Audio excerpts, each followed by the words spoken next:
آپ کے اخروی کمالات کے ایک طویل فہرست ہے، آخرت میں آپ کو اللہ تعالیٰ جو انعامات دینے والا ہے اور اس کی ایک طویل فہرست ہے، مقام محمود آپ کو ملنے والا ہے۔ اللہ اکبر۔ عسى ان يبعثك ربك مقاما محمودا ومن الليل فتهجد به نافلة لك عسى ان يبعثك ربك مقاما محمودا۔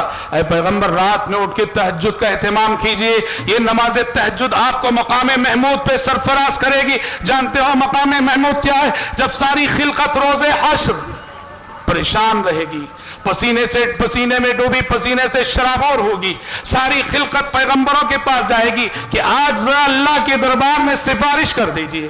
ابراہیم آدم علیہ السلام سے عیسیٰ علیہ السلام تک ساری مخلوق پیغمبروں کے پاس جائے گی، درخواست کرے گی سفارش کر دیجئے اللہ کی جناب میں، سفارش کر دیجئے اللہ کی جناب میں۔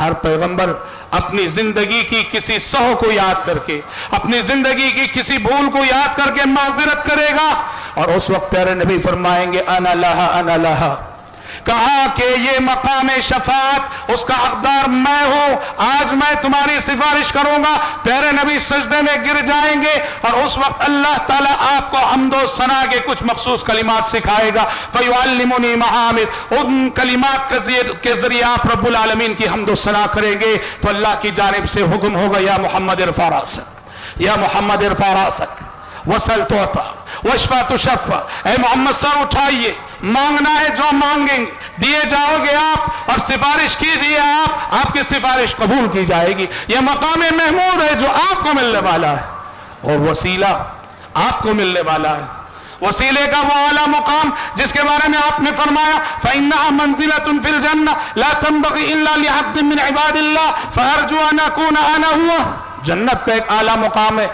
جسے وسیلہ کہا جاتا ہے، جو اولاد آدم میں صرف ایک انسان کو ملنے والا ہے، اور میں امید کرتا ہوں کہ وہ خوش نصیب انسان میں ہی رہوں گا۔ لہذا لوگوں ہر اذان کے بعد میرے لیے اللہ سے وسیلہ مانگو، میرا وسیلہ مانگو نہیں کہ اللہ کے نبی، ہر اذان کے بعد میرے لیے اللہ تعالیٰ سے وسیلہ مانگو کہ پروردگارہ نبی عربی حضرت محمد صلی اللہ علیہ وسلم کو وسیلے کے اس مقام پہ فائز کر دے۔